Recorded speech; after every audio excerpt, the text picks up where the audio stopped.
From the Sumayer Foundation and Connor B. Judge Foundation, this is Demystifying NMO with support from Genentech.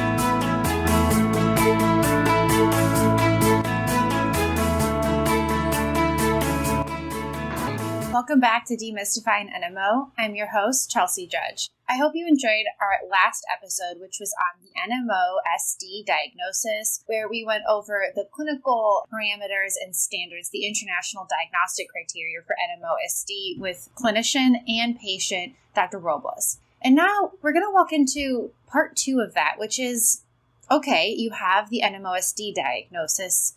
Now what? What does that look like once you've had this traumatic, severe diagnosis put on you, really? What does that look like to move forward, to manage it with this lifelong illness or this lifelong condition? I am honored, privileged, elated to share the conversation that I had with another NMOSD patient and advocate, Taylor Ann Macey. Taylor is a certified life coach and mother. She graduated from Brigham Young University, and now she works while balancing motherhood and wifedom, and of course, living with NMOSD, with speaking out about her experiences and controlling what you can. So really a focus, on the buzzword of wellness, but more, I would say, lifestyle management, controlling what you can, which can include diet, exercising, and of course, a focus and appreciation for mental health as well. So I had a lovely conversation with Taylor that I'm really excited to share with you, and I hope that it really does relate to others who are going through a traumatic diagnosis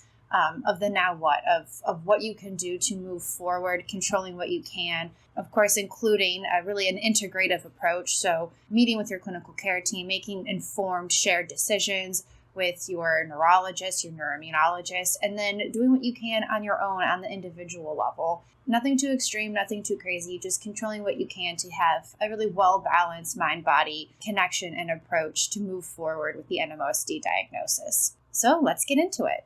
Hi, Taylor. Thank you so much for joining with us today. I really appreciate having you on the pod to talk about your experiences in living with NMO after the diagnosis.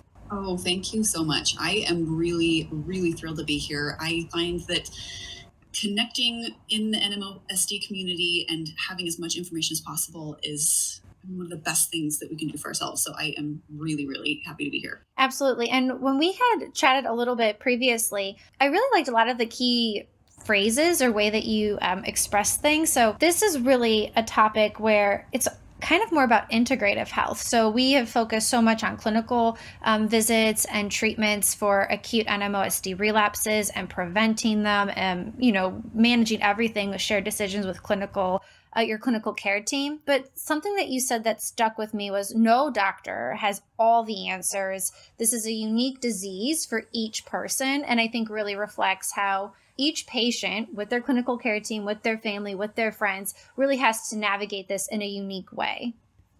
Yes, and that's why I think it's really important to utilize the information and the resources that you have with your clinical team, but then also to look at the other factors that contribute to health.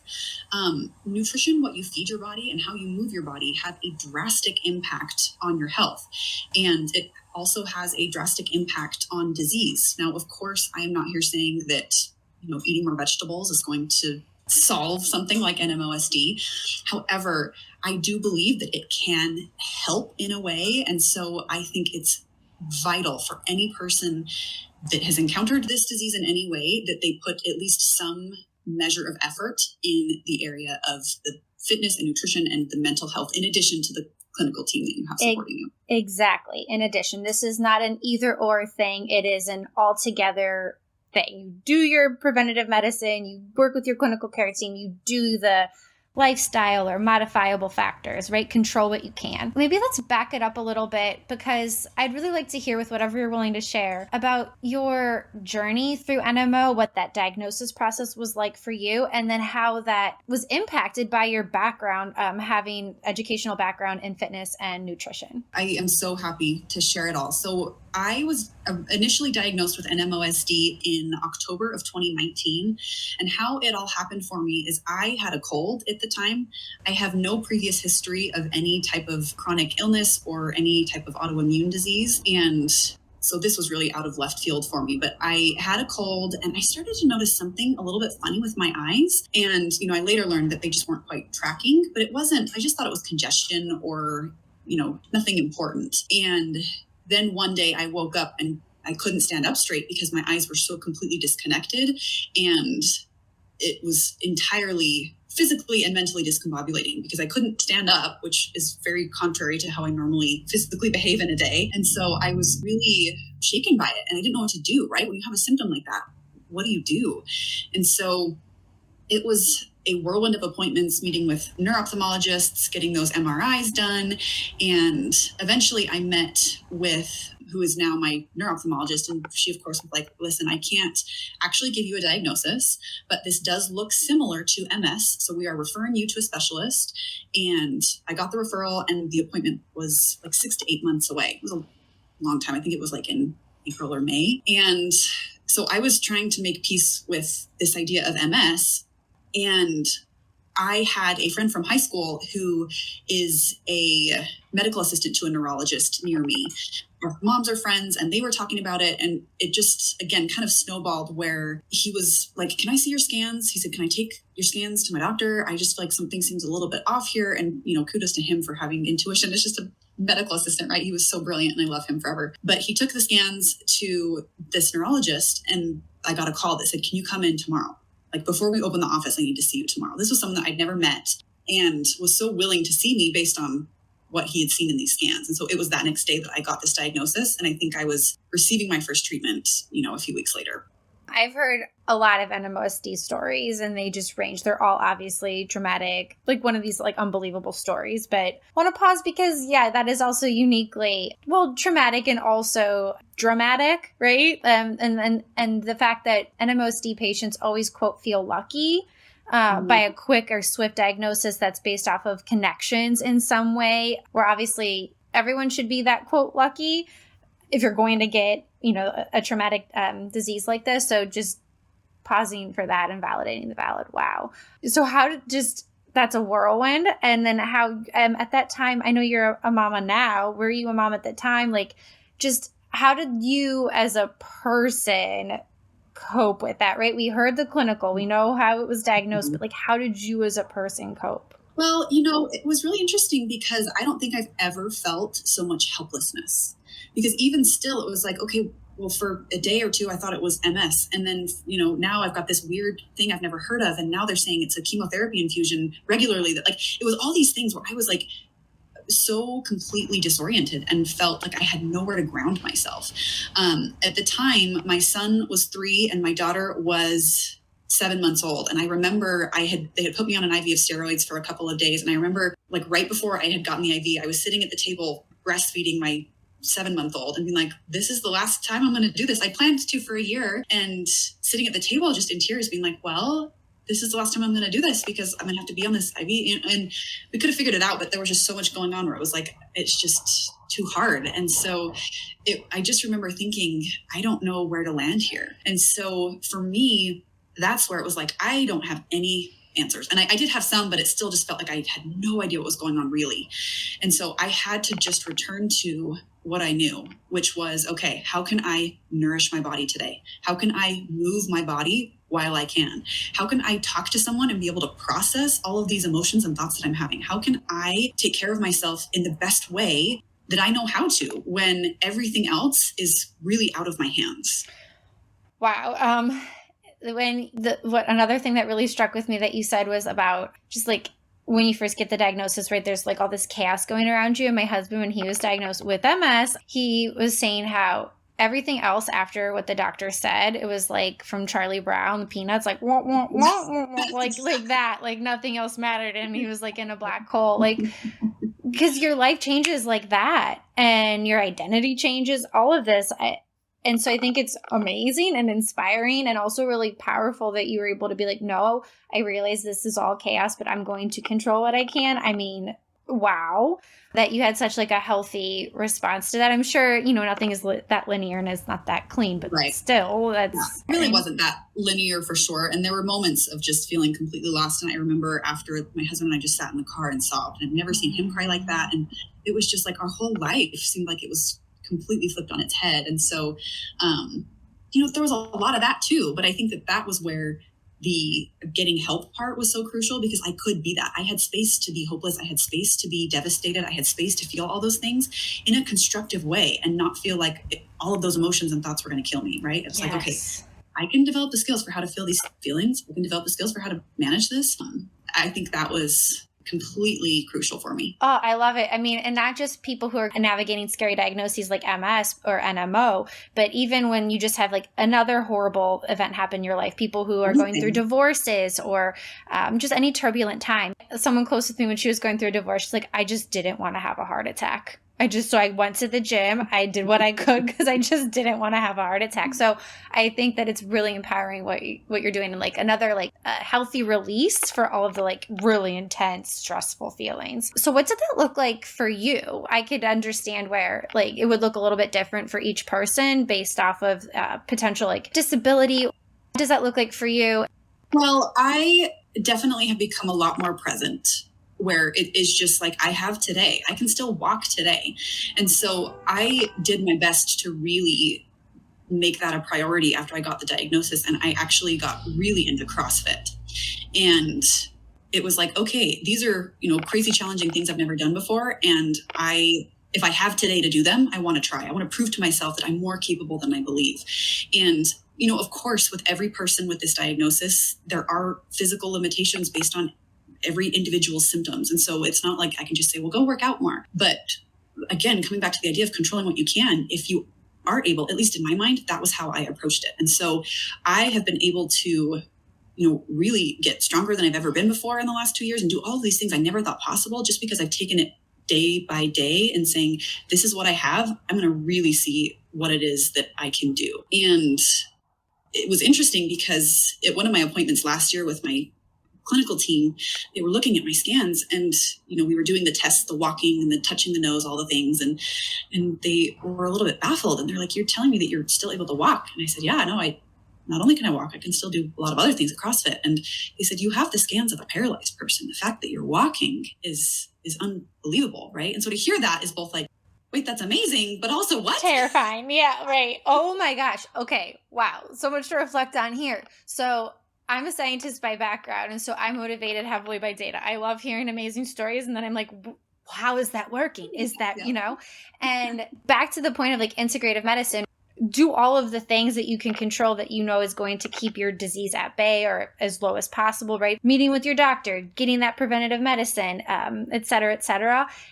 And also this exercise, like there's really overall like compelling data on the benefits of exercise, movement. I mean, it does not have to be anything crazy, but improving physical disability, lots of data in MS, in basically curbing disease, helping you manage and cope in an individualized way, and also benefits to your cognitive health as well, which can be impacted by these kinds of diseases. So it's really intuitive, and also it's backed up by the science, which of course, I mean, that's the best science. And I think it's important to note as well that health doesn't only come from something extreme like CrossFit.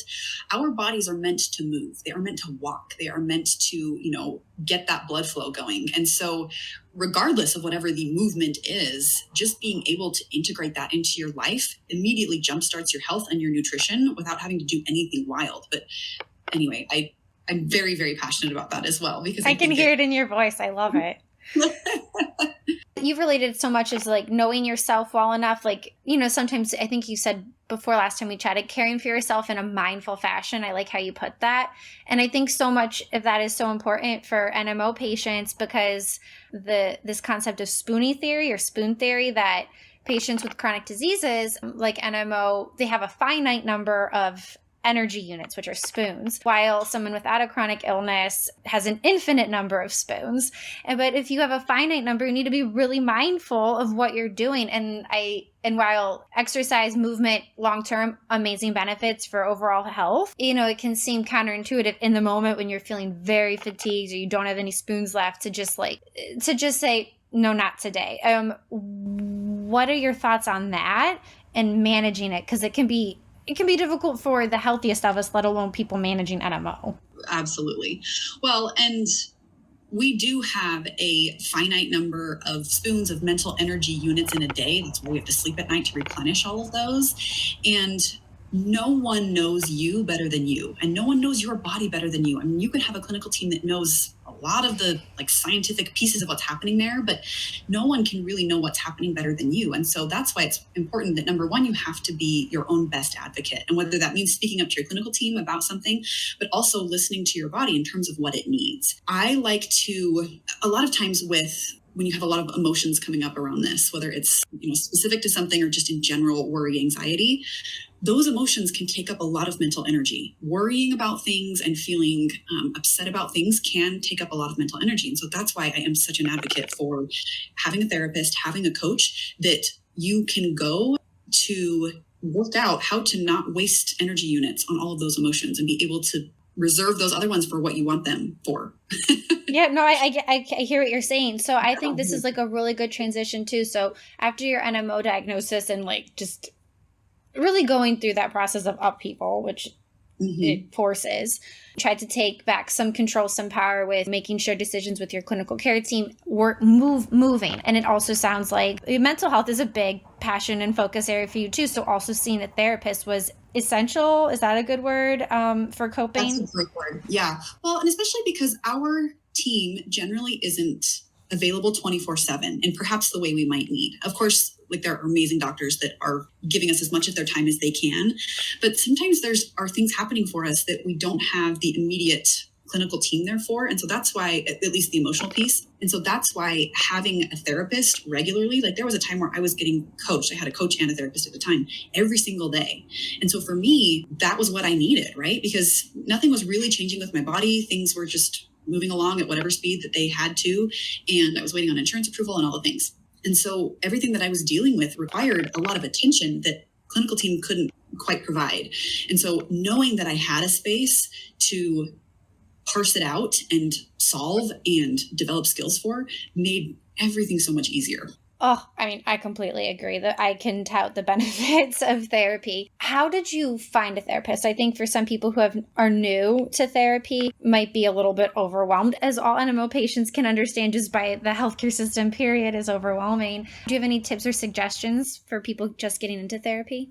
Well, when I had gotten in, my brother-in-law is a therapist. He owns a practice. So it was relatively easy for me to be able to find someone that I trusted because I knew he trusted this person. But I also used Talkspace for a while to be able to have text interaction with a therapist. It's an app where you can have, that sometimes is covered by insurance, where you can have interaction there. It's different in each state how you can find therapists, but references from other people and also just Googling therapists in my city, there's a lot that comes up that at least gives you options to go through and perhaps call and find out more about.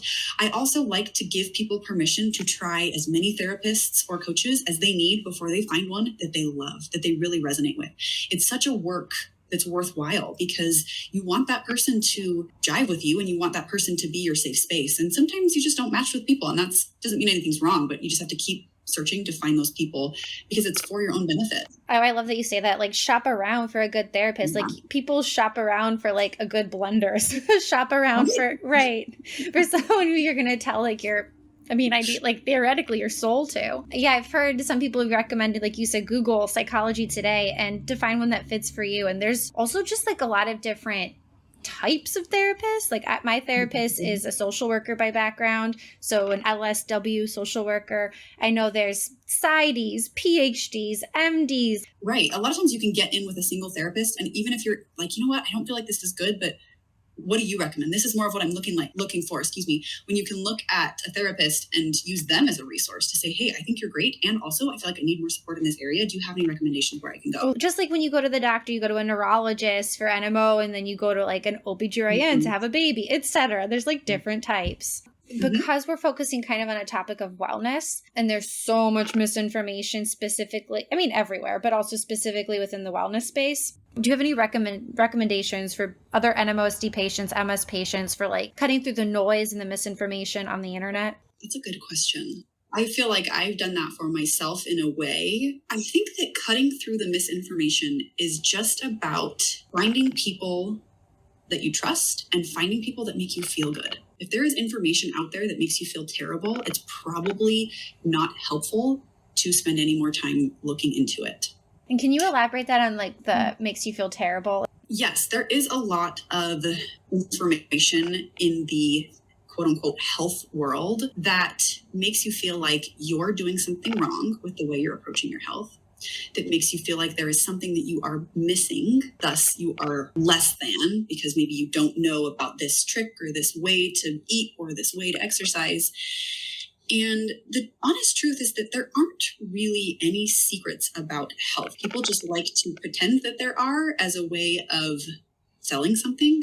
That's why when you can find people that you trust, that are transparent, that share things that uplift you and that make you feel like you are doing the great job that you are doing, then it makes it easier to not let your brain go to that doomsday space. Because I think that's what can happen is you see like, oh, I need to do more of this. I'm not doing enough. I'm not good enough. I'm not healthy enough. And again, that's where having a coach in this realm can be extremely helpful, just to constrain your focus on tuning out all of the noise that can be prevalent in the health industry.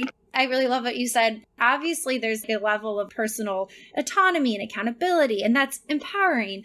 But the other side of that is like pathological. Yeah, because I've gone through, my Instagram or even just Google, and I unfollow, I delete things that are not in alignment with what feels the best to me. And so the idea that any of us are at fault for our disease, like even if you could find truth in that, it feels terrible to think that. Do what you can, but always come from a place of compassion. It's about empowering others to make better decisions for themselves versus the shame and blame or the fear-mongering tactic. Like for me, when I'm on social media and trying to sift through it, I'm like, okay, what is the logic here? And if it's the logic that I have like a failing or that I should be scared of something, then they're probably trying to just sell me something, and I am not in the mood for that. Versus here is just a trusted health institution, health official, clinician, scientist, verified information, and here's what you could do with it. And I think that's so important. And I mean, that's one of the things that we do have control over is what we put in front of our brains to have thoughts about. And so if you are constantly looking at people that just post like pictures of their half naked bodies, and I mean, that's fine. Like, but it's like, it's going to make you feel bad. We will have a lot of the same thoughts that maybe we're doing something wrong. Maybe we're not doing enough, and that we don't deserve that. We deserve to give ourselves all the best things to have thoughts about. We've covered a lot, right? Of how you kind of manage and cope living with NMO, which I think is like a beautiful model where you have like your clinical care team and you take your preventative medicine and you focus on your individual lifestyle factors of exercise. Your relationship sounds solid, working on your mental health. All of that is so important for your best long-term outcome. And obviously that comes with a lot of work, and I know it's very gritty on the inside. What would you tell yourself when you were first getting diagnosed now? Like, you know what I mean? What do you know now that you wish you had known then? Yeah. Well, honestly, in retrospect, I would say I'm very proud of how I handled it in that moment, and in the subsequent moments, obviously. But here's what I would tell myself. In that moment, my mind ran to the future. It ran to worst case scenario. It ran to all of the worst things, having orphaned children, like all these horrible ideas of what could happen. But in that moment, even with the diagnosis and even with the symptoms, everything was okay. I was still there. I was still alive, and I was okay. And so going back, I would tell myself to just be there, because telling a story about the future that we don't know yet is pointless, because we don't really know what's going to happen. And so to really just rein yourself back into right now, here's what I can see, here's what I can feel, here's what I can smell, and we're okay. I think that's probably the advice that I would give myself, is just to recognize that it wasn't the worst case scenario then, and it still isn't. And it might be, but there's no upside in dwelling on what it might be. I'm going to try to remind myself of that. That was really poignant and beautiful. Taylor, I love talking with you so much. I really appreciate your time and all of your insights. Truly, thank you. I am so grateful I got to chat with you today. And yeah, thank you so much for having me.